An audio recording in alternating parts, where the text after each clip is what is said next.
Lahat ba ng video ang counted sa 60k minutes views or isang video lang dapat makuha ang 60k? So mga katiktik, ito po pala itanong po ni Sir Hali, Amelia Camsapuino. So mga katiktik, lahat po ng mga ina-upload nyo po na videos po is counted po sa 60k. So halimbawa, nag-upload po kayo sa Reels, is counted po yon.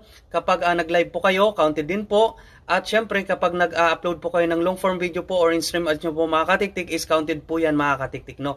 So dito naman po, halimbawa kapag nag-upload po kayo ng isang video po tapos nag-viral po mga katiktik at nag-millions views po yan at saka marami pong nanonood po mga katiktik, ayan, makukuha nyo po agad yung 60k minute views po mga katiktik, no? So tuloy-tuloy lang po sa pag-upload ng engaging content po at syempre mga entertainment po para tayo po mga katiktik ay ma-monetize na po sa in-stream ads po mga katiktik at makuha natin itong 60k minutes views po mga katiktik. At syempre original content din po ang inyong i-upload po, no? So yan lang po mga katiktik. I hope nakatulong po